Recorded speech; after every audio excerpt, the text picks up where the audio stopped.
범생이 같은 새끼가 어디라고 소리를 지르.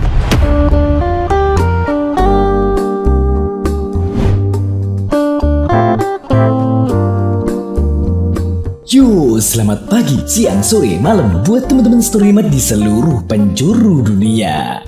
Mental sehat. Seperti biasa, buat yang baru gabung di sini, selamat karena kalian hidup. Kali ini mau menyeritain One High School Heroes yang rilis tahun 2025. Asik nih film, gak kalah brutal lah sama Week Hero Class. Pokoknya, buat yang udah subscribe maupun berlangganan, aku padamu men. Nah, kalau buat yang requestannya belum diturutin, sing sabar ya men, permen. Oke, langsung aja lah ya.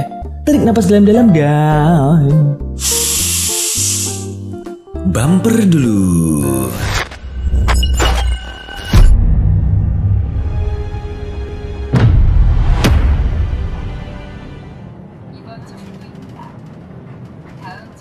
Alkisah, kita diperlihatkan dengan seorang siswa pindahan bernama Kim Kyom yang merupakan murid pendiam yang teladan dan rajin men.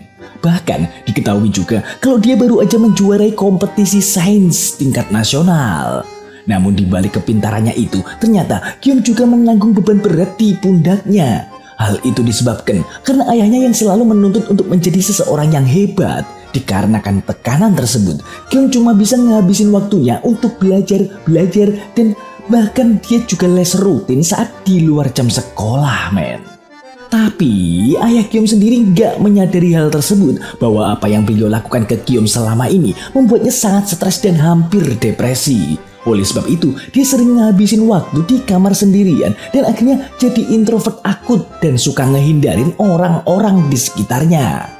Besoknya nih, Kyom masuk sekolah seperti biasanya sambil berusaha menyembunyikan masalahnya di rumah seolah semuanya baik-baik saja. Dia cuma pengen fokus belajar dan berusaha gak meduliin gangguan di sekitarnya demi mendapatkan nilai yang baik untuk mewujudkan keinginan ayahnya. Karena faktanya, sosok teladan kayak Kyom selalu mengundang perhatian murid-murid berandal yang suka melakukan perundungan terhadap murid lain. Jadi, ada seorang murid bernama Hong Il, murid yang sok jagoan hanya karena mendapat perlindungan dari kakak kelasnya. Saat itulah, Kyom sedikit kesel karena diusik Walkman kesayangannya ditendang dan juga ngeliat teman kelasnya dihajar men.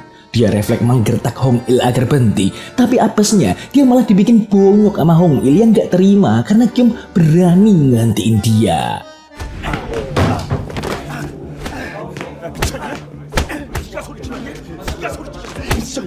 범생이 같은 새끼가 어디라고 소리를 지르. 이 새끼야 이제. 알았어, 안 때려. 꺼져 네 자리로. Sepulang sekolah, Kyom nyamperin Hong Il dan gengnya untuk meminta maaf atas apa yang telah dia lakukan kepadanya di kelas. Bahkan dia rela ngasih duit jajannya supaya masalah tersebut cepat selesai. Kyom melakukan hal itu karena dia sadar kalau tujuannya sekarang cuma untuk belajar dan gak pengen memperpanjang masalah sama orang-orang kayak mereka. Tapi tentu aja orang-orang kayak mereka ini gak bakalan berhenti selagi korbannya gak berani ngelawan. Hingga di keesokan paginya, Hong Il berniat ngejadiin Kyom sebagai budak baru mereka di sekolah nih men. Dan sampai di sini, Kyom masih tetap berusaha meminta maaf dan menerima setiap cacian yang keluar dari mulut yang etikanya minus ini. Di momen itulah, sebenarnya Kyom terima-terima aja sama cacian yang dilontarkan ke dia. Namun, ketika Hong Il mengambil Walkman kesayangannya dan mulai main tangan, Kyom langsung teringat dengan tindakan ayahnya kepadanya. Dan untuk pertama kalinya, akhirnya Kyom meluapkan emosinya yang selama ini telah dia pendam men.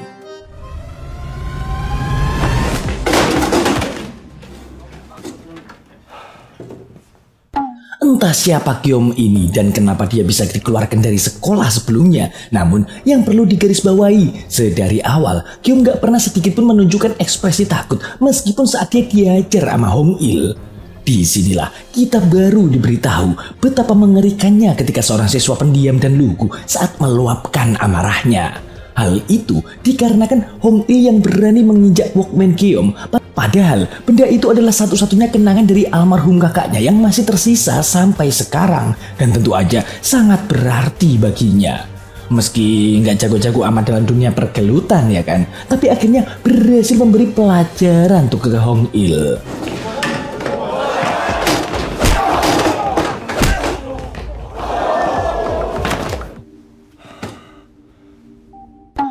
Kejadian barusan menarik perhatian salah satu teman sekelasnya yang bernama Yongki, men. Yang mana kalau secara look emang dia kelihatan culun gitu. Yongki ini kagum sama keberanian Keom ngelawan Hong Il, sebab diketahui Hong Il adalah salah satu pentolan di kelas mereka. Pas pulang sekolah, dia ngasih tahu tuh kalau Keom baru aja ngebikin masalah besar karena bisa dipastikan teman-teman Hong Il gak bakal tinggal diem. Sampai kemudian pas lagi OTW ke tempat les, Keom keinget dengan kejadian tadi bahwa dia telah meluapkan emosinya yang terpendam selama ini dengan cara ngajar seseorang sampai bonyok nyok. Tapi bukannya takut atau gimana, dia malah terlihat menikmati akan hal itu. Hal ini menandakan kalau Keom ini merupakan adalah tipikal orang yang sangat berbahaya. Singkat cerita, besoknya di sekolah, Keom langsung mendapat intimidasi dari gerombolan Hong Il pas lagi di kamar mandi, tepat seperti apa yang dikatakan oleh Yongki kemarin, men. Orang ini bernama Sung Jun, pentolan kelas yang sok jagoan hanya karena dia pernah latihan tinju selama seminggu. Saat itu sebenarnya Keom udah siap gelut, namun sayangnya dia harus membatalkan niat tersebut setelah Pak Guru datang untuk ngelerai keributan.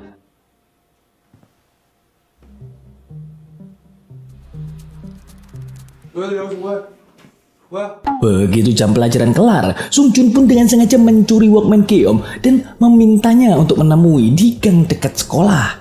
Sesampainya di sana, Sung Jun langsung menantang Keom dan jika Keom bisa mengalahkannya, maka dia akan mengembalikan Walkman miliknya itu. Meski hal tersebut terkesan gak mungkin mengingat perbedaan skill yang terpaut jauh, tapi Keom tetap nekat, men. Dia menerima tantangan itu sebab Keom adalah murid cerdas yang cepat sekali mempelajari sesuatu.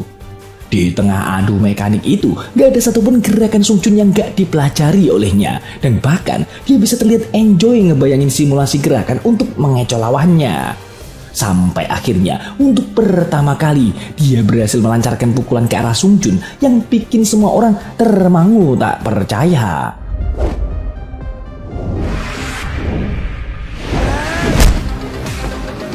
Sung Jun yang malu dan gengsi dipermalukan anak baru akhirnya ngeladenin tendangan Keom dan sama sekali gak ngasih celah untuk melancarkan pukulan balik. Hingga akhirnya pertarungan pun tak terhindarkan.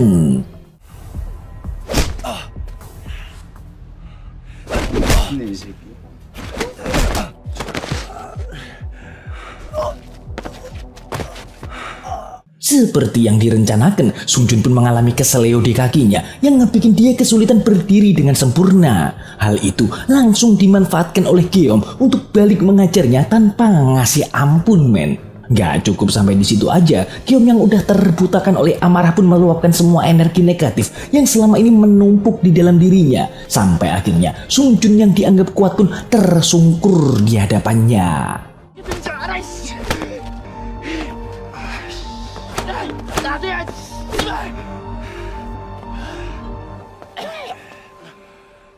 Setelah itu, Keom mengambil Walkman miliknya yang lagi dibawa sama Hong Il. Ngelihat kebrutalan Keom barusan, Hong Il langsung ngasih Walkman itu sambil gemetar ketakutan. Pas di toilet, lagi-lagi Yongki ngerasa kagum dan gak nyangka kalau Keom bisa senekat ini. Meski belum diketahui siapa sebenarnya Yongki ini, tapi yang jelas dia sama kayak Keom yang sama sekali gak pernah nunjukin ekspresi takut saat berhadapan dengan para seniornya. Oleh sebab itu, dia sangat tertarik sama Keom dan berusaha untuk menjadi sahabat karibnya. 눈이 중요한 거야. 말해. 100개 들어줄게. 부탁 하나만 하자. Tapi akibat dari pertarungan tersebut, Keom jadi telat berangkat les dan harus kembali dimarahi oleh ayahnya. Saat itu sebenarnya beliau mulai menyadari kalau anaknya terlibat perkelahian dengan murid lain. Ya tentu aja hal itu nggak baik untuk masa depan anaknya. Namun Keom ngeyakinin ayahnya kalau semuanya akan baik-baik saja. Hari pun berganti. Diperlihatkan Sung Jun dan gengnya yang lagi dihukum oleh kakak kelas yang bernama Ji-yuk setelah mendapat laporan kalau mereka diajar sama Keom yang merupakan murid teladan yang cupu. Kejadian itu pun ngebikin Ji-yuk malu sebagai seniornya dan menyuruh Sung Jun untuk memberikan pelajaran kepada Keom dengan membawa Keom ke hadapannya. Gak pakai lama, Sung Jun pun langsung melancarkan aksinya sesuai dengan perintah Ji-yuk. Yang mana dia bermain licik dengan memukul Keom dari belakang menggunakan balok kayu sambil mengendarai motor hingga membuat Keom terluka parah, men. Ngelihat itu, Yongki yang juga ada di sana langsung panik dan bergegas membawa Kiom ke rumah sakit.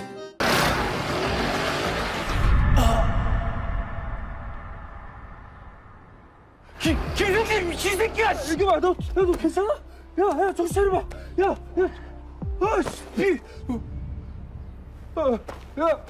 이거 봐. 야. Singkat kata, setelah mendapat perawatan di rumah sakit dan meskipun masih dalam kondisi terluka, Kim sama sekali gak peduli dengan hal tersebut dan malah berniat untuk pergi les, men. Padahal hari itu udah malam dan Kim juga udah telat. Sebab dia ngerasa kalau tekanan yang diberikan oleh ayahnya bakal lebih mengerikan dibandingkan dengan kesehatannya. Namun hal itu sudah terlambat karena ayah dan ibu Kim juga baru sampai ke rumah sakit setelah mendapat kabar kalau anaknya lagi dirawat. Saat itu, Yongki yang peka dan bisa membaca keadaan pun memberikan kesaksian palsu dengan bilang kalau Kiom baru aja jatuh gara-gara ngejar bis supaya Kiom gak dimarahin sama ayahnya. Lalu kita pun dibawa flashback sebentar di mana diceritakan tentang kakak Kiom yang ternyata memutuskan untuk mengakhiri hidupnya, men. Kemungkinan besar alasannya adalah karena dia gak kuat sama tekanan dari ayahnya. Dari kejadian itulah ibu Kim terpukul sampai sekarang dan bahkan setiap kali mengingat momen tersebut beliau langsung mendadak lemes. Oleh sebab itu kini ibunya sangat menjaga Kiom agar kejadian seperti kakaknya nggak terjadi lagi kepadanya. Namun berbeda dengan sang ayah tetap berpegang pada pendiriannya untuk mendidik Kiom secara sempurna. Sampai nggak lama, Sung Jun yang ngerasa bersalah dan keterlaluan pun memutuskan untuk mengecek keadaannya di rumah sakit. Namun malah dia mengurungkan niatnya setelah bertemu dengan ibu Kiom karena ngerasa nggak enak gitu. Dari kejadian itulah bisa dilihat kalau sebenarnya Sung Jun ini masih tergolong murid yang memiliki empati. Tapi sayangnya dia udah terjebak di dalam lingkaran setan yang memaksanya untuk berperilaku kejam sesuai perintah dari seniornya. Paginya, meski telah mendapatkan luka parah, Kiom tetap nggak mau libur untuk memulihkan keadaannya karena takut ketinggalan pelajaran. Dan sesampainya di sekolah, Kiom langsung nyamperin Sung Jun dan menegaskan kalau dia nggak bakal mempermasalahkan apa yang dilakukannya tempo hari. Namun sebagai gantinya, Kiom meminta agar semuanya berhenti sampai di sini. Nah, akibat dari hal itu, Sung Jun dan dua pengikutnya kembali diajar Ji-Hyuk karena gagal ngebawa Kiom ke hadapannya. Dan gara-gara itulah dia mutusin buat nyamperin Kiom di kelasnya dan secara pribadi memintanya untuk datang ke rooftop. Sesampainya di rooftop, Kiom sama sekali nggak nunjukin ekspresi takut sedikit pun. Meski begitu, dia tetap memohon dan meminta maaf agar Ji-Hyuk dan gengnya nggak memperpanjang masalah ini. Tapi ya tetap aja, Ji-Hyuk yang dari awal emang sengaja cari masalah, dia pun malah nyuruh Sung Jun untuk ngasih Kiom pelajaran sebagai balasan atas apa yang telah Kiom lakukan kepadanya kemarin. Secara mengejutkan, Sung Jun memberanikan diri menolak perintah Ji-Hyuk sang senior meski dia tahu imbasnya adalah dia sendiri yang harus diajar, men. Karena nggak tahan melihat penindasan itu, Kiom yang tadinya nggak pengen memperpanjang masalah pun memutuskan untuk all in nantang Ji-Hyuk, sang senior kampret.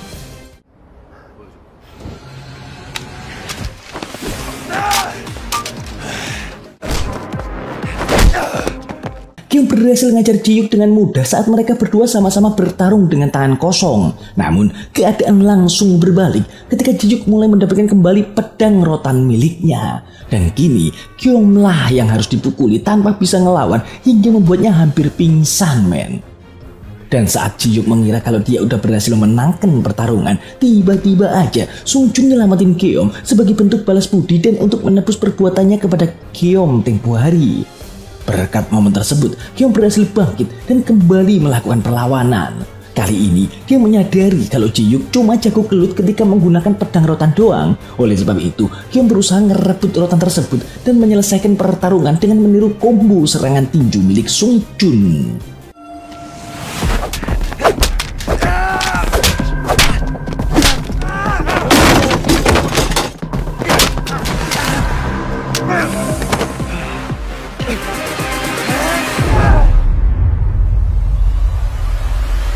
Dan seperti yang bisa diduga, setelah diajar habis-habisan sama Kiom, Ji-Hyuk pun pergi menemui murid kelas 3 bernama Nam-sik sama Sung-Wook. Yang mana kedua orang inilah sang penguasa sekolah yang dimaksud Yongki yang akan menjadi lawan Kiom selanjutnya. Namun, gak kayak murid pembuli pada umumnya, Namsik sama sekali gak kelihatan kejam dan lebih cenderung kayak murid yang suka jahil gitu men. Hal ini dibuktikan pas Namsik gak sengaja ketemu sama Gyeom di tangga sekolah. Bukannya ngegibeng, tapi dia malah ngebantu Gyeom jalan sampai ke kelas gara-gara Gyeom kelihatan agak pincang gitu. Tapi perlu diketahui, saat ini dia masih belum tahu siapa Gyeom sebenarnya. 같은 학교끼리 도우며 살아야지. 잠깐 스톱. 보다시피 신발도 못 사는 거지라서. 다음에 또 보자 친구. Malamnya baru deh Namsik tahu kalau Gyeom adalah orang yang ngajar anak buahnya. Tapi dia nggak emosi tuh ke Gyeom dan malah ngajak Gyeom ngobrol biar tahu alasannya ngelakuin itu semua. Namun Gyeom nggak langsung percaya sama perkataan orang-orang kayak mereka, sebab gimana pun akhirnya juga bakal gelut. Oleh sebab itu, tanpa buang-buang waktu lagi, Gyeom nekat nantangin Namsik gelut buat nyelesain masalah saat itu juga. Tapi yang nggak diduga men, Namsik malah ketawa soalnya dia emang lagi nggak pengen gelut. Hingga akhirnya suasana panas itu pun pupus ketika ayah Gyeom datang menjemputnya. 김호익 늦었다. 빨리 타. Hari pun berlalu begitu kenceng. Pas Gyeom baru mau masuk kelas, ternyata Namsik sama Sungbok udah nungguin men. Tapi tujuan mereka bukan ngajak gelut dan malah ngajak Gyeom untuk gabung ke dalam gengnya. Ya, bisa dipastikan Gyeom nolak don.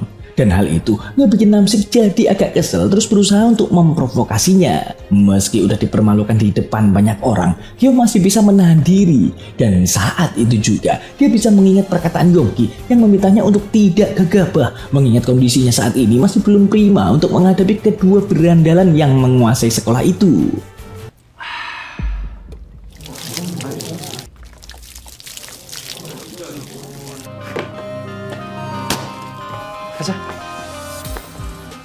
Oke, kita pun diperlihatkan dengan asal-usul keluarga Gyeom yang emang bukan berasal dari keluarga Miss Queen man. Jadi, ayah Gyeom adalah sosok yang cukup berpengaruh dan hal itu dibuktikan ketika beliau membawa Gyeom untuk memesan jas formal hanya untuk mengunjungi kakek mereka yang sedang merayakan ulang tahun. Ternyata alasan ayahnya ngasih tekanan yang sangat besar ke Gyeomnya itu berasal dari sang kakek yang emang bukan orang sembarangan. Yang mana beliau adalah direktur dinas kesehatan dan medis serta Gyeom adalah salah satu cucu kesayangannya. Pas lagi ngobrol berdua sama kakeknya, sang kakek bilang kalau beliau bisa dengan mudah ngebalikin Gyeom ke sekolah lamanya hanya dengan cukup sekali panggilan telepon aja. Sebab sekolah itu adalah sekolah favorit, sementara sekolah Gyeom yang sekarang kualitasnya gak terlalu bagus. Namun entah apa alasannya, Gyeom secara belak-belakan dan dengan tegas menolak permintaan kakeknya itu. Akibat tekanan dari keluarganya itu, besoknya Gyeom langsung berubah ke mode brutal dan berniat melampiaskan semua beban yang diberikan oleh keluarganya men. Tanpa pikir panjang, Gyeom langsung mendatangi kelas Namsik tanpa rasa takut sedikit pun. Dan dengan sengaja, dia melakukan hal yang sama persis kayak apa yang telah dilakukan Namsik kepadanya kemarin. Merasa diremehkan, Namsik pun meminta Gyeom datang ke ruang musik untuk menyelesaikan permasalahan mereka sekarang dan untuk selamanya. Sesampainya di sana, Namsik masih ngasih satu kesempatan ke Gyeom untuk bergabung ke dalam gengnya. Ya siapa tahu aja dia udah berubah pikiran gitu. Namun lagi-lagi Gyeom menolak dengan bilang kalau dia sama sekali gak tertarik sama geng parasit kayak Namsik dan anak buahnya. Ya karena jawabannya udah jelas ya kan, otomatis adu jutsu pun tak terhindarkan.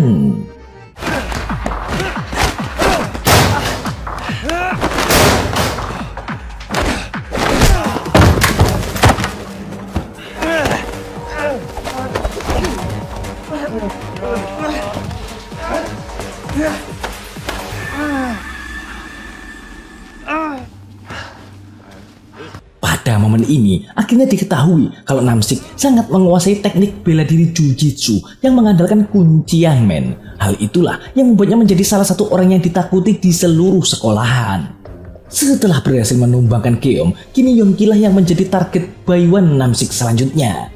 Meski tampangnya culun dan gak meyakinkan, tapi ternyata Yongki gak mundur dan langsung memasang kuda-kuda. Namun sebelum keduanya bertarung, Gyeom kembali bangkit dan otomatis pertarungan kembali berlanjut. Awalnya antek-antek Namsik masih cengengesan pas ngeliat Namsik masih mendominasi pertarungan. Namun begitu Gyeom bisa membalikkan keadaan dan ngajar Namsik tanpa celah, seketika mereka panik dan Sungbok berniat ngeroyok Gyeom men. Tapi untungnya Yonki nggak tinggal diam dan ikut turun tangan supaya pertarungan tetap berjalan secara fair. Disinilah kita diperlihatkan dengan kemampuan bertarung Yonki yang sesungguhnya.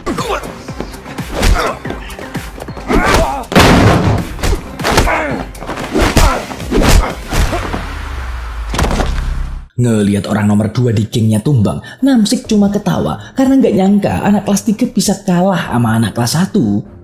Yonki juga sempat memperingatkan Namsik untuk mundur aja mengingat kondisinya yang udah bonyok. Namun sebagai senior yang mempunyai gengsi dan pride yang sangat besar, dia pun terpaksa melanjutkan pertarungannya dengan Geom. Tapi yang gak dia sadari, dia sedang melawan seseorang yang bisa dengan cepat mempelajari sesuatu, sehingga teknik yang sama gak bakalan bisa dipakai untuk kedua kalinya. Dan secara mengejutkan, kini Geom lah yang mengunci Namsik dengan teknik tiruannya sampai akhirnya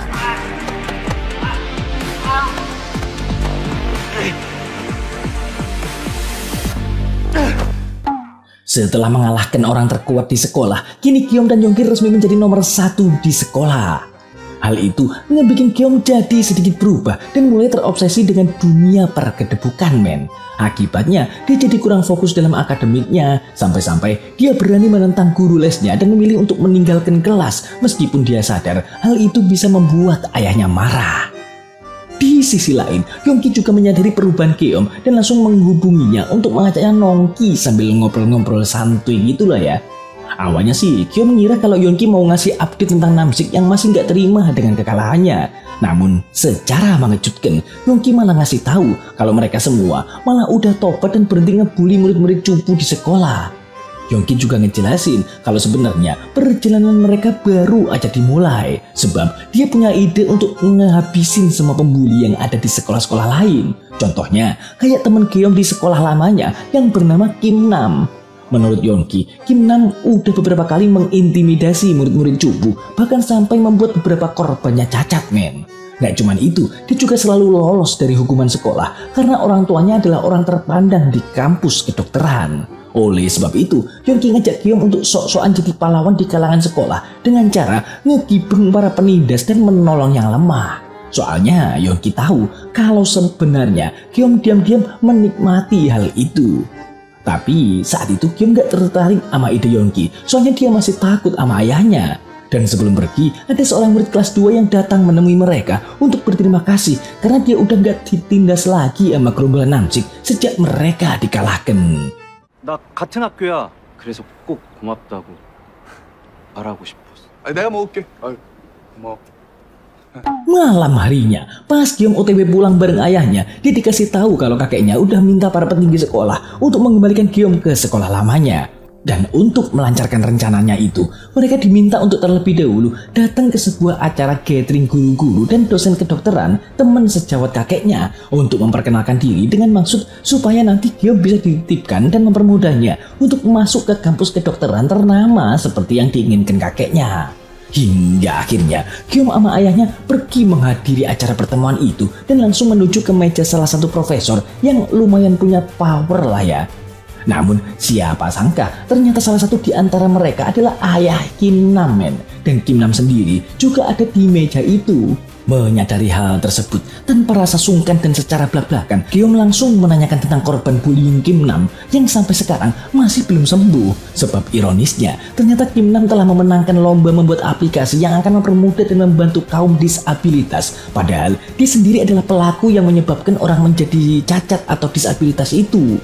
Ngedengar hal tersebut, ayah Kim Nam langsung ngebantah dengan alasan kalau isu pembulian tersebut cuma rumor yang belum bisa dipastikan kebenarannya. Namun Geom bilang kalau dia ngelihat dengan mata kepalanya sendiri video Kim Nam yang sedang menyiksa korbannya. Ngedengar itu, ayah Geom pun langsung shock dan langsung ngajak Geom bicara empat mata, men. Sampai saat ini, sang ayah masih mengagung-agungkan Kim Nam karena prestasinya dan meminta Geom untuk segera minta maaf kepadanya. Sang ayah sendiri juga lebih percaya kalau rumor yang beredar itu palsu daripada pengakuan anaknya sendiri.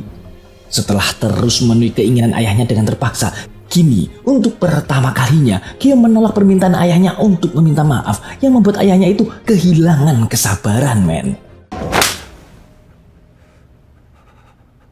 Gara-gara kejadian itu, Kyo mulai merenungi perkataan Yongki sebelumnya dan menyadari kalau apa yang Yongki katakan ternyata ada benarnya juga.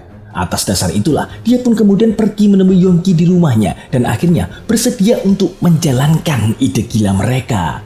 Namun tiba-tiba 김남현 잡으러 가자.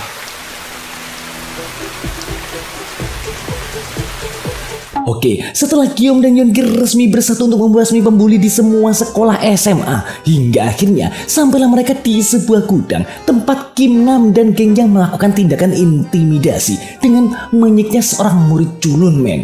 Dengan topeng ecek-ecek ala Spider-Man versi light, mereka pun menghentikan tindakan itu demi menjalankan misi pemberantasan pembulian yang dinamai High School Heroes. Mereka juga memperkenalkan diri ke Kim Nam dan gengnya sebagai High School Heroes untuk memberantas orang-orang sampah kayak Kim Nam dan gengnya ini. Gak pakai basa-basi lagi, mereka berdua pun langsung melancarkan serangan dan misi pertama pun dimulai.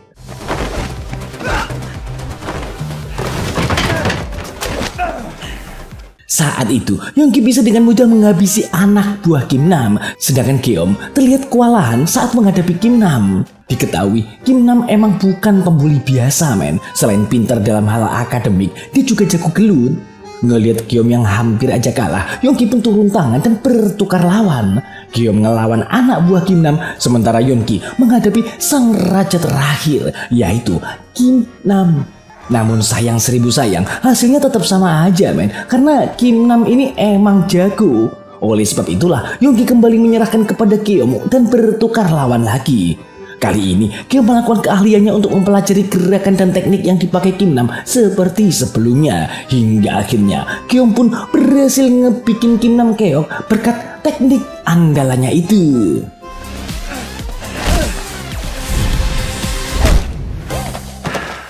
Habis itu, Giom sama Yongki nyuruh Kim Nam untuk meminta maaf secara langsung kepada korbannya di hadapan kamera. Karena dengan cara itu, mereka bisa meruntuhkan harga diri Kim Nam si Kang Bully yang selama ini merasa paling berkuasa.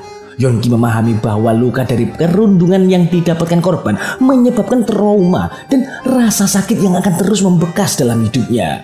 Oleh sebab itu, Yongki mempersilahkan korban untuk menghajar Kim Nam sebagai bentuk perlawanan dan supaya traumanya cepat terobati. Ngelihat hal itu, Giom ngerasa heran, men, karena Yongki sangat peka terhadap perasaan korban bullying, seolah-olah Yongki sendiri pernah mengalami hal yang sama di masa lalu. Setelah berhasil menyelesaikan misi pertama, mereka berdua nyantui di pinggir jalan sambil minum-minum nih ceritanya. Disinilah Giom yang selama ini sangat dingin untuk pertama kalinya dia bisa tertawa lepas. Giom ngerasa seneng banget dengan aksi High School Heroes yang baru aja mereka lakukan itu. Dia mengaku saat menghajar sampah kayak Kim Nam tadi bisa melepaskan luka batin dan tekanan psikologis yang disebabkan oleh ayahnya sendiri dan selama ini telah menghantuinya. Oleh sebab itu, Giom mengajak Yongki buat ngelanjutin misi ini lagi, mulai dari mencari target berikutnya. 하이스쿨 슈퍼히어로즈의 첫 데뷔 성공을 축하. 진짜 대박이었다니까. Oke, karena malam udah larut, mereka berdua memutuskan untuk pulang. Namun tanpa sepengetahuan Giom, ternyata Yongki nggak langsung pulang, men, dan mampir dulu ke sebuah rumah sakit untuk ngejenguk seseorang yang telah lama koma. Di sini barulah terungkap, ternyata orang tersebut adalah sahabat dekat Yongki yang bernama Ji Seong. Jadi Ji Seong ini adalah korban perundungan yang sangat keras sampai ngebikin dia koma hampir 1 tahun loh, men. Meski begitu, Yongki selalu meluangkan waktu untuk menjenguknya dengan harapan suatu hari Ji Seong akan bangun kembali. Saat itu, Yongki ngasih tahu Ji Seong kalau dia berhasil ngajar Kim Nam sebagai bentuk balas dendam atas apa yang telah menimpa Ji Seong selama ini. Dengan kalahnya Kim Nam, kini hanya tersisa 2 target lagi yang harus dihabisi. Karena itu, Yongki berjanji akan menuntaskan dendam tersebut. Besoknya di sekolah, Yongki ngajak Giom untuk kembali menjalankan misi mereka sepulang sekolah nanti. Dia bilang kalau dia udah nemu target selanjutnya, seorang pembuli brutal dari sekolah selatan. Dan menariknya lagi nih, men, si target kali ini juga sahabat sekaligus bagian dari aliansi Kim Nam. Sedangkan di luar kelas, Hong Il lagi ngebujuk Seng Jun agar kembali bergabung dengan aliansi Namsik. karena diketahui Namsik pengen ngumpulin kekuatan supaya bisa ngerebut kembali kekuasaan yang telah diambil alih Geom. Namun Seongjun menolak ajakan itu karena udah gak tertarik ngejalanin kehidupan kayak sebelumnya saat beraliansi. Dan kini dia pengen fokus latihan tinju aja untuk mempersiapkan diri dalam kompetisi yang akan datang. Kebetulan obrolan itu gak sengaja didengar sama Geom dan juga Yongki yang langsung ngajak Seongjun untuk bergabung dengan mereka. Namun Seongjun juga menolak ajakan itu dan menasihati Geom bahwa apa yang dilakukan Geom saat ini gak beda jauh sama apa yang dilakukan Namsik dulu saat Namsik masih jadi seorang siswa pendiam sama kayak Geom. Tapi setelah melakukan baku hantam dan sadar dirinya kuat, baru deh Namsik berubah dan mulai ngebentuk aliansi supaya bisa melakukan pembulian. Seongjun cuma bisa berharap agar Geom gak berakhir sama kayak si kampret Namsik.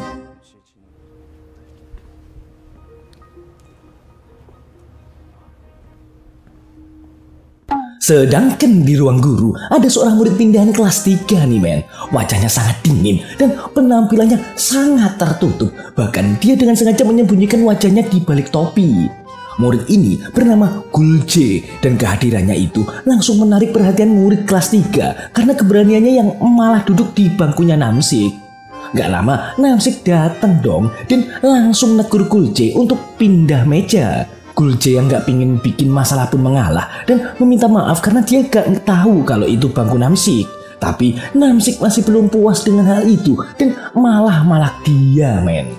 Tapi saat itu Gulje menolak dan hal itu ngebikin Namsik kesel dan langsung menyerangnya. Namun siapa sangka semua serangan Namsik berhasil dihindari dengan sangat mudah oleh Gulje men. Lalu dia memperingatkan Namsik untuk berhenti kalau gak ingin nyawanya melayang. Dari sinilah kita akhirnya tahu kalau Gulje bukanlah murid pendiam biasa, melainkan murid yang sangat berbahaya. Pas di ruang musik, Namsik ngerasa kesel sekaligus malu men. Soalnya udah kehilangan posisinya dari Geom dan kini dia kembali menerima kenyataan pahit setelah Gulje si murid baru mempermalukan dirinya. Dengan penuh keresahan, Namsik mulai merencanakan strategi untuk merebut kembali tahtanya di sekolah. Terus dia menyuruh Hong Il untuk menemui Geom sama Yongki untuk mengadu domba mereka dengan Gulje.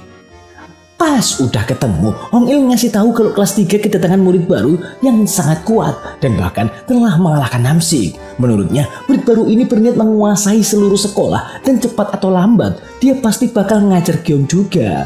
Geom yang gak pengen posisinya digantikan pun langsung nyariin Gulje yang saat itu lagi santuy duduk di dalam kelas. Tanpa basa-basi lagi, Geom langsung nanyain kebenaran rumor tersebut kepada Gulje. Gulje yang gak pengen bikin keributan ngajak Geom sama Yongki buat ngobrol secara baik-baik di rooftop men. Gulje ngejelasin kalau semua ini cuman kesalahpahaman aja. Gulje juga ngaku kalau dia cuman siswa biasa yang sengaja pindah ke sekolah ini supaya bisa belajar dengan tenang. Dia juga negesin kalau dia gak ada niat sedikit pun untuk menguasai sekolah ini. Namun Geom tetap gak percaya dan langsung nyerang Gulje. Tapi ya seperti yang sebelumnya, Gulje bisa dengan mudah menghindari semua serangan Geom men. Saat itu Yongki yang akhirnya mengenali Gulje pun langsung ngehentiin Geom karena Gulje bukan berada di levelnya. Dia ngasih tahu kalau Gulje adalah penguasa sekolah yang sangat brutal dan sangat terkenal di setiap penjuru sekolah. Lalu Yongki pun meminta maaf atas perbuatannya itu.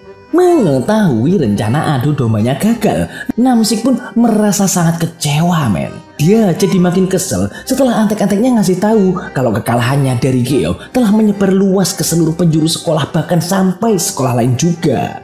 Sementara di luar, Yongki ngasih tahu Geom tentang identitas asli Gulje yang mana namanya sangat terkenal di semua sekolah yang ada di Korea.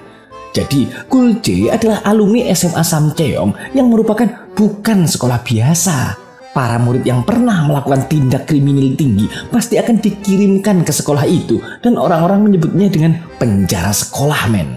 Di sana gak ada yang namanya belajar. Setiap hari mereka dipaksa gelut satu sama lain, bahkan saling menghabisi nyawa. Dan siapapun yang mampu bertahan dalam pertarungan brutal ini akan dinyatakan lulus dan diperbolehkan untuk pindah ke sekolah umum lainnya. Yang artinya Gulce telah berhasil lulus dari penjara sekolah itu, yang menandakan betapa kuatnya dan berbahaya si Gulce ini. Meski begitu, Yongki ngerasa seneng sama kehadiran Gulce karena menurutnya dengan adanya Gulce, sekolah akan jauh lebih damai dan gak bakal ada lagi kasus pembulian. Sebab dia sangat berbeda dengan Namsik yang menggunakan kekuatannya untuk menindas. Tapi sebaliknya, Gulce malah akan memanfaatkan kekuatannya untuk melindungi murid lemah dari penindas. Oleh sebab itu, Yongki berniat mengajak Gulce untuk bergabung ke dalam misi High School Heroes ini. Saat itu, Yongki nggak sengaja ngeliat Gulce yang lagi dibuntuti sama Namsik dan antek-anteknya, men. Gulce yang nggak mau gelut supaya nggak dikeluarin sekolah, memilih untuk melarikan diri. Tapi sialnya, dia terjebak di gang buntu. Dan karena nggak punya pilihan lain, Gulce terpaksa meladeni Namsik sama Sungbok yang pengen balas dendam. Dengan sangat mengerikan, Gulce berhasil membuat Namsik sama Sungbok tunduk di hadapannya cuma dengan beberapa kepretan doang, men.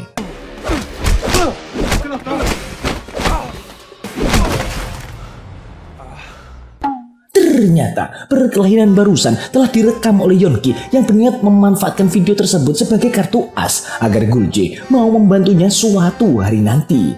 Soalnya kalau sampai video itu tersebar, Gulce bakal dikeluarin dari sekolah sebab dia udah berjanji nggak bakal ngebikin keributan.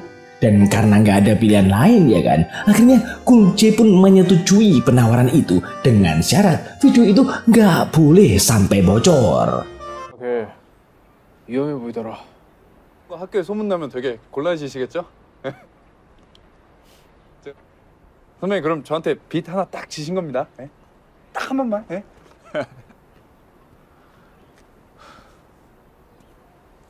Di sisi lain, Kyo mulai kehilangan fokus dalam belajar dan memperoleh nilai buruk akhir-akhir ini, men. Hal ini ngebikin ayahnya ngamuk-ngamuk, bahkan sampai tega nampar dia loh. Namun kali ini sang ibu memberanikan diri untuk membela Geom karena udah muak dengan cara suaminya mendidik sang anak dengan sangat keras. Menurutnya metode kayak gitu bukan ngebikin anak jadi pinter, tapi malah menciptakan tekanan batin yang super dalam. Sang suami masih kekeh dan menganggap benar tindakannya itu, hingga akhirnya mereka pun berdebat besar saat itu, men. Luka batin Geom yang selama ini perlahan mulai sembuh kini kembali terbuka setelah menyaksikan pertengkaran kedua orang tuanya itu. Sementara di bawah kolong jembatan, sekelompok murid terlihat sedang melakukan intimidasi kepada murid culun, men. Pemimpin kelompok ini bernama Kyun yang merupakan sahabat sekaligus aliansi dari Kim Nam. Di tengah aksinya itu, tiba-tiba dia ngedenger teriakan keras yang meminta mereka untuk ngentiin aksi tak terpuji mereka itu. Dan seperti yang bisa kita duga, itu adalah Yongki dan Keon yang kembali melanjutkan misi mereka. Tanpa banyak bacot lagi, mereka pun langsung membantai mereka satu persatu. Karena Keon juga pengen ngelampiasin tekanan batin yang dia terima sebelumnya.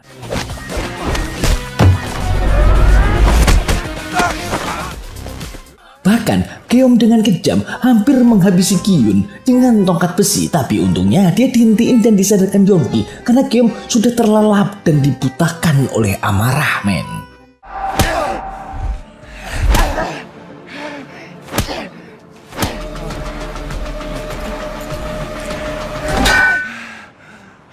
Kelar nyelesain misi, Keom sama Yongki nyantai sebentar lah ya di sebuah gang sempit. Dalam keheningan itu, Yongki mengungkapkan ketakutannya saat Keom mengamuk dan membabi buta tadi. Di tengah perbincangan itu, tiba-tiba Yongki ditelepon pihak rumah sakit yang mengabarkan kalau Jisung akhirnya telah sadar dari komanya. Dengan penuh semangat kebahagiaan, Yongki langsung bergegas pergi menuju rumah sakit, men. Dan begitu sampai, dia pun... 나 누군지 알겠어. Sedangkan Keom sendiri lagi OTW pulang dan pas di stasiun, dia nggak sengaja ngedengar sejumlah murid yang lagi ngobrolin tentang munculnya seorang pahlawan sekolah bertopeng yang ngajar para pelaku pembulian. Ternyata aksi High School Heroes Keom sama Yongki telah menyebar ke penjuru kota dan para murid lemah jadi ngerasa seneng atas kehadiran sang pahlawan ini. Setibanya di rumah, Keom disambut dengan amukan ayahnya gara-gara pulang larut malam. Dan sang ayah ngeluapin amarahnya atas perubahan drastis Keom akhir-akhir ini. Mulai dari nilai akademik yang terus menurun hingga wajahnya yang selalu terluka dan berdarah akibat gelut. Sang ayah berpikir Kyom berubah kayak gini karena masih belum bisa melupakan kakaknya yang udah meninggoy. Oleh sebab itulah dia memaksa Kyom untuk menyerahkan Walkman peninggalan almarhum kakaknya itu. Kyom cuman meringis men, terus bilang kalau Walkman ini adalah peninggalan sang kakak dan satu-satunya barang yang mampu meredakan sedikit tekanan batin dari perlakuan keras ayahnya itu. Jadi sebelum meninggal sang kakak pernah berpesan kalau Walkman tersebut bisa mengalihkan rasa sakit dan bisa membuatnya merasa seolah sang ayah nggak ada men. Kyom juga nggak nyangka kalau ucapan itu menjadi ucapan terakhir dari kakaknya sebelum dia meninggal. Kyom tahu selama hidupnya sang kakak penuh dengan tekanan batin sama seperti apa yang kini dialami. Menurutnya kematian sang kakak bukanlah sebuah kecelakaan, melainkan pembunuhan secara tidak langsung dari sang ayah. Tekanan keras dari sang ayah ini telah merusak semua harapan hidupnya. Dan kini Kyom merasa sedang berada di fase itu juga. Dan kemungkinan besar dia juga akan berakhir sama seperti sang kakak. Nggak dengar itu, seketika ayah Kyom terdiam tanpa kata men. 엄마도 똑같아요. 뭘 죽였어요. Besok malamnya, Kyom sama Yongki berdiri di depan sebuah toko diskotik nih men. Yongki ngasih tahu di dalam tempat itu ada seorang murid berandal dari wilayah utara yang suka menindas para murid culun.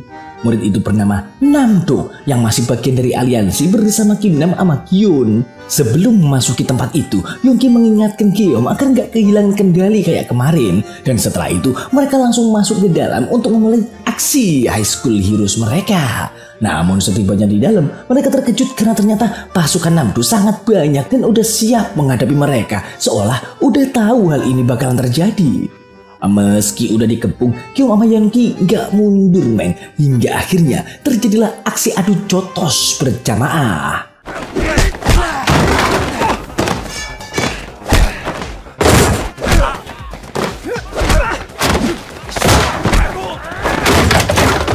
Awalnya sih, Kyom sama Yongki berhasil ngajar sebagian antek-antek Namdo. Namun karena kalah jumlah dan stamina makin habis, situasi mulai berbalik dan mereka berdua kewalahan men. Lalu Namdo yang penasaran pun ngebuka topeng mereka berdua. Dan seketika Namdo tersenyum tak percaya setelah mengetahui kalau pahlawan di balik topeng yang ramai dibicarakan adalah Yongki. Yang artinya Namdo dan aliansi yang lain sebelumnya udah mengenal Yongki dari lama. Namdo menyimpulkan kalau Yongki datang dengan tujuan balas dendam atas kejadian yang menimpa Jisung hingga koma. Kyom yang ngedenger itu pun menyadari bahwa selama ini dia cuma dimanfaatkan sama Yongki untuk menjalankan aksi balas dendam terhadap para pelaku perundungan. Di tengah situasi yang semakin genting inilah, mereka berhasil melepaskan diri dari genggaman tersebut dan dengan sigap memecahkan kaca jendela dan kabur dari tempat itu.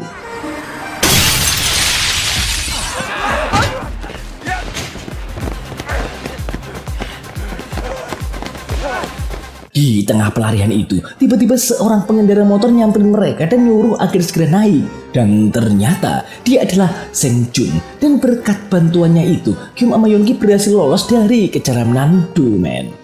Tapi saat itu Kyom masih kecewa sama Yongki yang dianggap telah memanfaatkan dan memperalatnya demi kepentingan pribadinya. Oleh karena itu, dia memutuskan untuk gak jadi nginep di rumah Yongki dan malah meminta izin menginap di rumah Seng Jun. Gak lama, Seng Jun ngajak Kyom ke tempat latihannya dan di sana Kyom ngerasa kagum pas ngeliat banyak piala Seng Jun karena memenangkan banyak kejuaraan tinju men. Seng Jun cuma tersenyum terus nasihatin Kyom untuk tidak bergaul dengan Yongki. Yongki emang anak yang baik sih, tapi dia punya masa lalu yang kelam yang bisa menyeret Kyom ke dalam masalah besar kalau masih terus bergaul dengannya. Di sebuah tempat biliar, Kim Nam, Kyun, sama Namdo menemui seorang murid botak yang bernama Kisu, pemimpin utama dari semua aliansi para murid berandalan seluruh sekolah yang telah bergabung dengannya. Dan mereka inilah yang telah membuat Jisung, sahabat Yongki, terbaring koma men.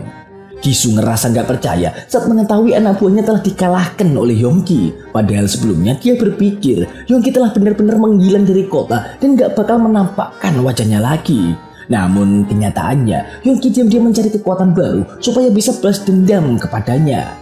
Oleh sebab itu Kisu memutuskan untuk turun tangan demi menyelesaikan masalah ini.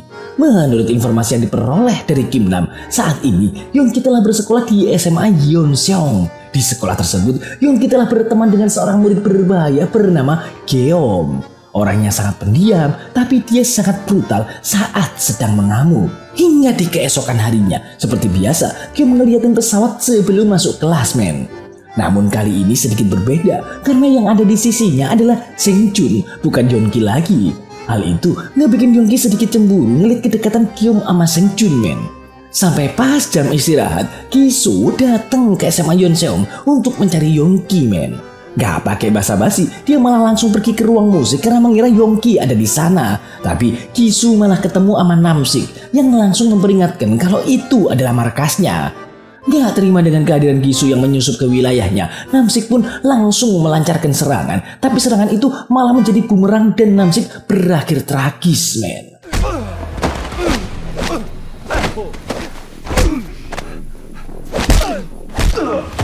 뭐야? 끝이야? Gak lama, salah satu anak buah Namsik langsung ngelaporin kejadian itu ke Yeonki sama Kyom kalau ada murid dari sekolah lain yang tengah mencarinya. Dan sesampainya di sana, Yeonki pun langsung merinding ketakutan setelah mengetahui orang yang mencarinya ternyata adalah Ki-soo, musuh lamanya, men. Sedangkan Kyom yang gak tahu apa-apa berniat menyerang Ki-soo, tapi Yeonki ngehentiin dan bilang kalau Kyom bukanlah lawan sepadan untuk Ki-soo dan juga sangatlah berbahaya. Oleh sebab itu, Yeonki lah yang akan maju karena ini adalah masalah pribadinya. Dia juga gak pengen Kyom terseret lebih jauh dalam konflik masa lalunya yang sangat kelam. Sampai tiba-tiba 오늘은 도망 안 가?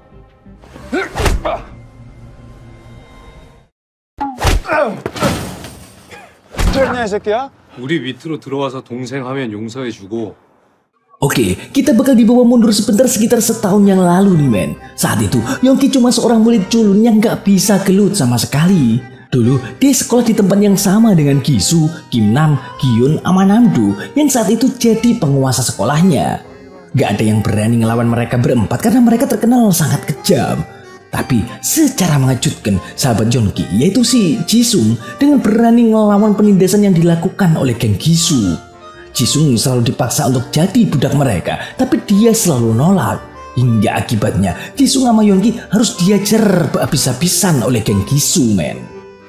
Hingga di suatu ketika, Ki-soo dan gengnya melakukan penindasan yang mulai melewati batas, yang mana Ki-soo ngebawa Yeonki sama Jisung ke rooftop. Ki-soo masih memberi kesempatan dan memberi tawaran lagi untuk mereka berdua agar mau jadi budak atau mereka akan diajar terus-terusan. Saat itu, Yeonki menyetujui hal tersebut demi mencari aman, tapi Jisung masih tetap aja nolak, men. Oleh sebab itulah, Yeonki diperbolehkan untuk pergi, sementara Jisung harus tetap tinggal di sana.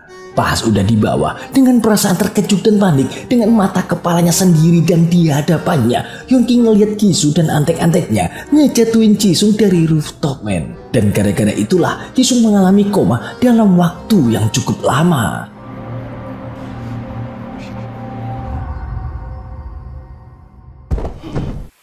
Semenjak insiden itu, kehidupan Yeonki jadi bener-bener berubah, men. Dia udah gak jadi cowok culun lagi dan selalu ngerasa bersalah atas kejadian itu. Dia menjalani hidupnya dengan penuh rasa dendam kepada geng Ki-soo yang telah ngebikin sahabatnya koma. Oke, balik lagi ke masa sekarang. Setelah mengingat kejadian itu, Yeonki jadi semakin memanas dan berniat menghabisi Ki-soo untuk balas dendam atas rasa sakit di masa lalunya.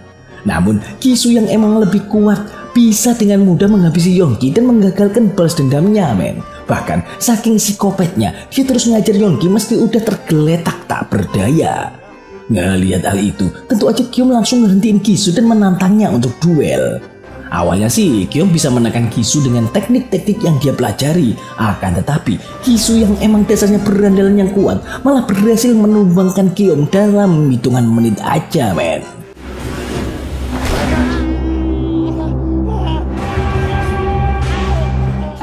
Dan di saat udah tergeletak, seperti sebelumnya, Ki-soo masih terus menyerang tangan Kyom, bahkan tulangnya sampai patah, men. Gak berhenti di situ aja, namanya juga psikopat. Ki-soo malah ngambil gitar bass untuk mematahkan kaki Kyom, sampai tiba-tiba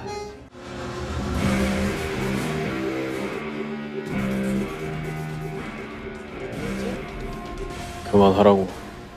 그만하면 됐다. untung aja Golje datang dan meminta Ki-soo untuk menghentikan kebrutalan itu. Ki-soo pun kaget setelah mengetahui kalau Golje, sang musuh bebuyutan yang pernah menghabisinya sampai kakinya pincang, bersekolah di tempat ini. Dia nggak nyangka kalau dia bisa lulus dari penjara sekolah dan kini bersekolah di tempat ini.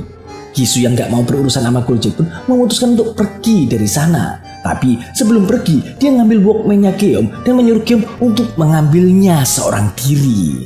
Akibat dari kejadian itu, Geom mengalami luka serius dan mengalami koma, men. Dalam komanya itu, dia bertemu dengan almarhum kakaknya yang memberitahu kehidupannya yang sangat menyedihkan akibat tekanan batin dari sang ayah. Sama seperti Geom, sang kakak selalu dipaksa belajar dan belajar sampai menjadi manusia sempurna meski keadaan mentalnya udah berantakan. Karena tekanan batin itulah yang menimbulkan dua kepribadian dari sang kakak yang selalu menyiksa Geom dan bahkan sampai ingin menghabisinya. Faktanya, dia ngelakuin hal itu untuk melampiaskan semua stres yang diberikan oleh sang ayah. Akibat hal itu, Geom jadi benci sama kakaknya. Hingga di suatu ketika, sang kakak yang udah gak tahan dengan tekanan itu pun memberanikan diri untuk berbicara dengan ayahnya. Dia menyampaikan niatnya yang ingin keluar dari kuliah agar bisa berhenti mendapat tekanan dari ayahnya.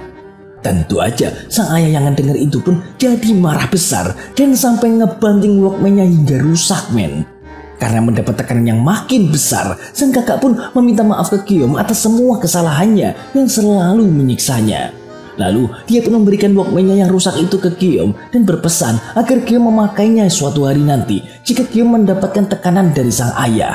Setidaknya dengan memakai Walkman itu, Geom bisa meredakan sedikit luka dan menganggap seolah-olah ayahnya itu nggak pernah ada, men.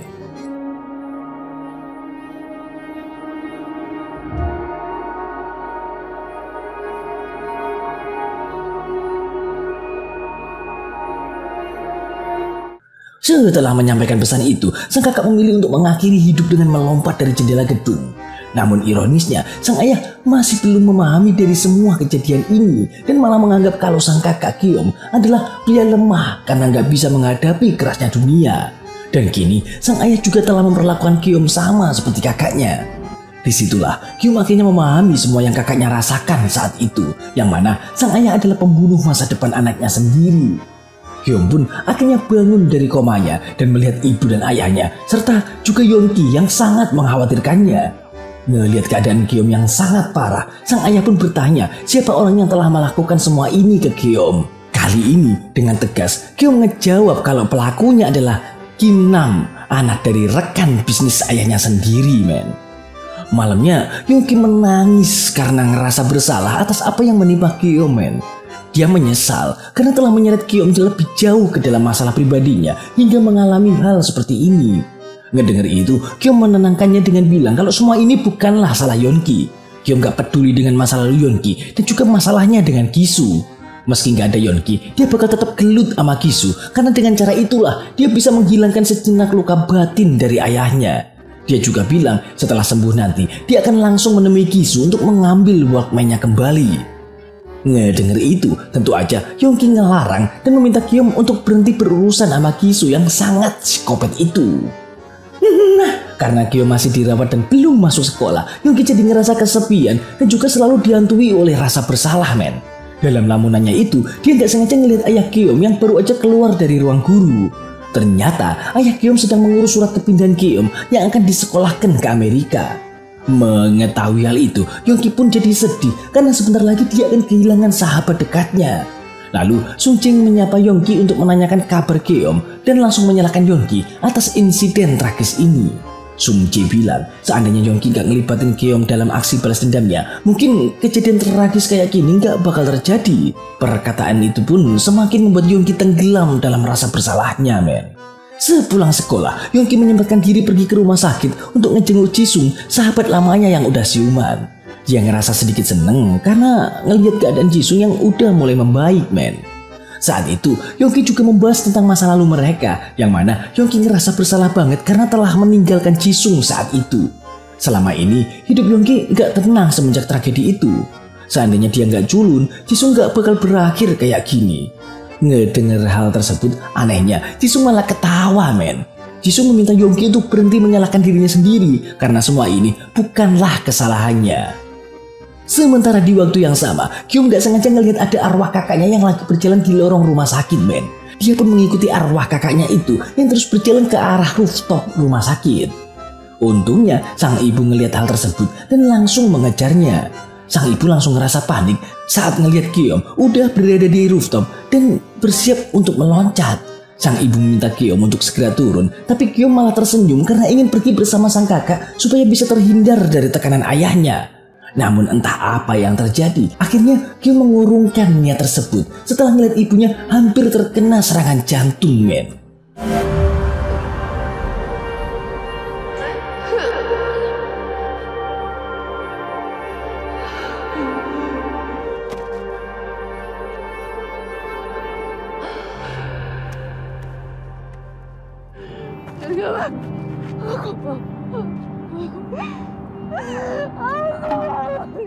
Gak lama, sang ayah datang ke rumah sakit, tapi bukan untuk mengkhawatirkan keadaan Giom. Sang ayah malah ngebahas tentang perencanaan Giom yang akan dipindahkan ke luar negeri. Ngelihat itu, sang ibu yang udah gak tahan lagi dengan kelakuan suaminya pun langsung menyeret keluar, terus ngasih tahu kalau mereka hampir aja kehilangan putra untuk yang kedua kalinya. Sang ibu udah muak dengan perlakuan suaminya yang telah ngerusak mental anak-anaknya. Maka dari itu, mulai saat ini dia akan ngerawat Giom sendirian dengan caranya sendiri. 당신은 그게 뭔지 평생 모를 거야.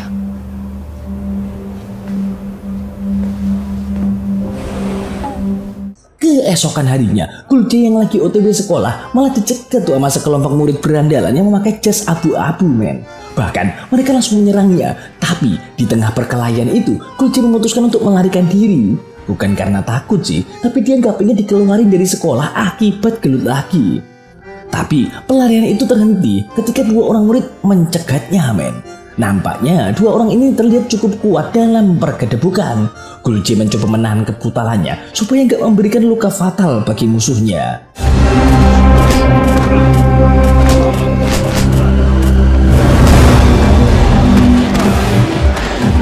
Namun siapa sangka mereka malah mengambil pot dan memukul ke arah kepala Gulce lalu membantingnya hingga membuat bau Gulce patah, men. Ngerasa keadaan gak memungkinkan, dia pun memutuskan untuk melarikan diri sampai tiba-tiba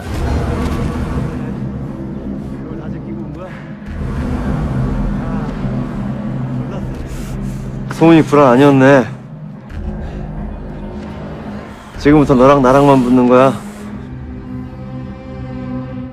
Faktanya, para murid itu adalah anak buah Gisu, men. Yang mana Gisu pengen balas dendam atas kekalahannya di masa lalu, sekaligus ingin membayar impas terhadap kakinya yang pernah dipatahkan. Dan kali ini Gisu berencana untuk mematahkan salah satu bagian tubuh dari Gulce untuk membayarnya. Meski keadaan Gulce kelelahan dan bahunya patah, dia tetap mampu menahan serangan Gisu dan hampir aja ngalahin Gisu. Tapi Gisu yang cukup kuat dan keadaan Gulce yang emang udah gak fit, Gisu mampu membalikkan keadaan hingga akhirnya Gulce diajar sampai gak mampu bangkit lagi, men.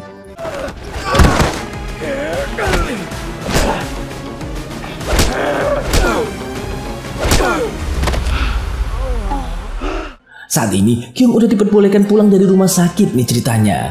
Kini dia tinggal berdua aja sama ibunya di sebuah apartemen baru. Di sana sang ibu meminta maaf atas kelalaian yang tidak memperhatikan Giom. Tapi mulai sekarang dia bakal fokus merhatiin Giom demi menjaga mentalnya dari tekanan sang ayah, men. Di tempat yang berbeda, Yongki kaget setelah mengetahui Gulce, si petarung brutal, telah dikalahkan oleh Gisu. Dia mulai ngerasa takut kalau suatu saat Gisu akan menargetkannya seperti Gulce. Sejak hari itulah dia dihantui oleh rasa ketakutan karena perlahan orang-orang terdekatnya dihabisi satu persatu oleh Gisu. Namun akhirnya Yongki membulatkan tekadnya untuk menebus semua dosa yang pernah dia lakukan, yang mana dia memberanikan diri untuk menantang si berandal Gisu meski dia tahu akan berakhir tragis seperti Gulce sama Giom. Hingga sepulang sekolah dia nekat pergi ke markas Gisu untuk mengambil Walkman milik Giom, men. Tentu aja Gisu nggak mau ngasih gitu aja dan dia pun menantang Yongki untuk mengambilnya sendiri dari tangannya ini. Sampai kemudian duel pembalasan pun dimulai.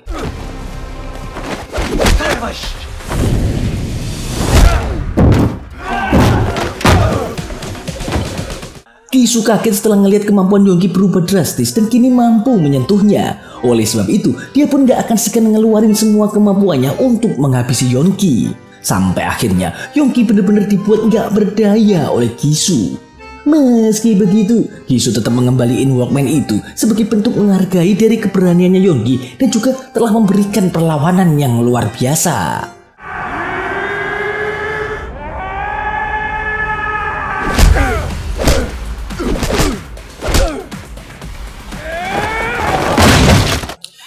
sisi lain, ayah dan kakek Kyom datang ke apartemennya sambil ngebawa 3 polisi, men.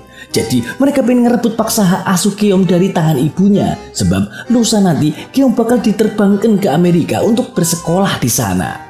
Pas di dalam mobil, Kyom ngerasa muak dengan perlakuan ayah dan kakeknya yang selalu aja sesuka hati tanpa ingin mengerti perasaannya.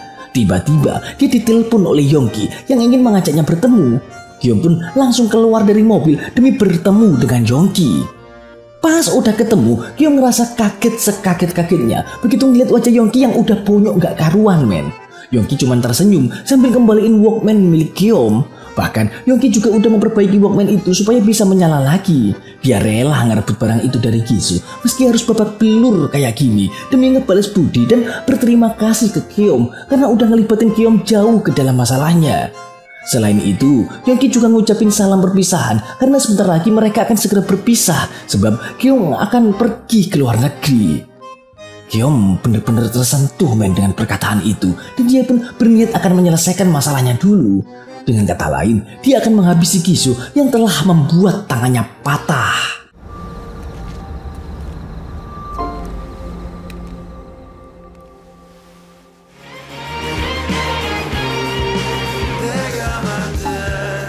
Besoknya, Kyom udah berada di gerbang sekolah sambil menatap langit kayak biasanya. Tapi kali ini yang didatangi bukan sekolah Yenseom, tapi sekolahnya Gisu, men. Dia nekat datang ke kandang musuhnya sendiri untuk menuntaskan dendam lamanya.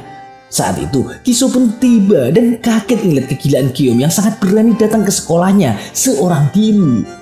Tanpa banyak cincong lagi, Kyom pun langsung menantang dan mempersiapkan diri, terus melancarkan serangan meski tangannya masih belum sembuh total.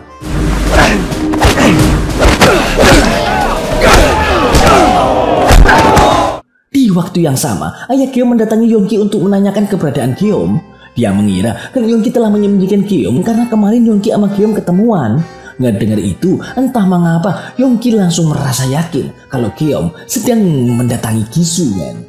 Oke, balik lagi ke pertarungan. Saat itu Kyom kewalahan ngadepin Gisu karena kondisinya yang emang belum fit. Saat merasa terpojok itulah semua luka, amarah, penderitaan, dan rasa sakit yang dialaminya selama ini pun muncul, men. Oleh sebab itulah, dia pun kembali bangkit untuk ngelampiasin semua itu dengan menghabisi Gisu saat itu juga.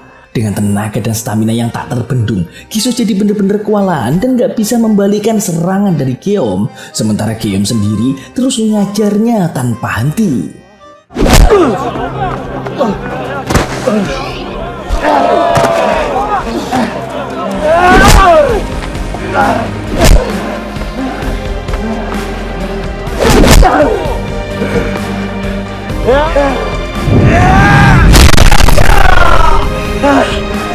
Setelah mengajar Gisu sampai puas, Kyom pun bangkit untuk mematahkan tangan Gisu. Namun tiba-tiba sang ayah datang dan langsung kaget ngeliat anaknya yang bertindak kayak psikopat.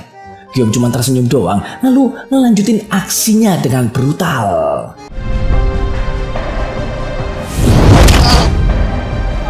Akibat kejadian itu, Kyom harus dihukum sesuai undang-undang yang berlaku di Korea. Bagi siapapun murid yang melakukan tindakan kriminal berat akan dikirim ke sekolah Myeongdong yang merupakan bukan sekolah biasa, tapi penjara sekolah yang pernah ditempati oleh Gulje sebelumnya.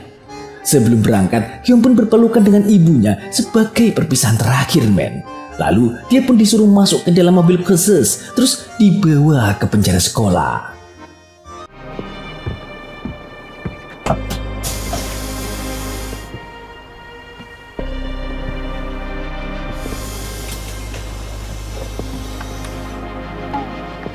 Pas di dalam bus, ada seseorang yang memegang pundak Kyom untuk menyapanya, yang ternyata itu adalah Yongki, men. Faktanya, Yongki juga telah resmi dikeluarkan dari sekolah dan dimasukkan ke sekolah ini karena dianggap sebagai penyebab atau pengasuh dari semua kebrutalan yang dilakukan oleh Kyom. Kini, mereka berdua akan kembali bersama dalam menghadapi kerasnya sekolah penjara ini, yang mana mereka berdua harus bertahan dalam 10 besar pertarungan sekolah itu jika ingin keluar dan lulus dari sana. Hingga tiba-tiba 역시 보면 거 답네.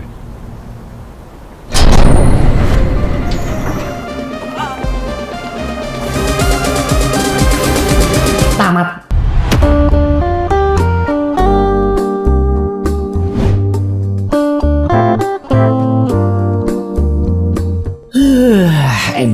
membarakkan.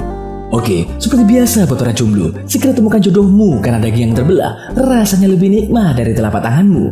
Dan kalau ada yang request film untuk diulas, bisa kalian tulis di komentar ya.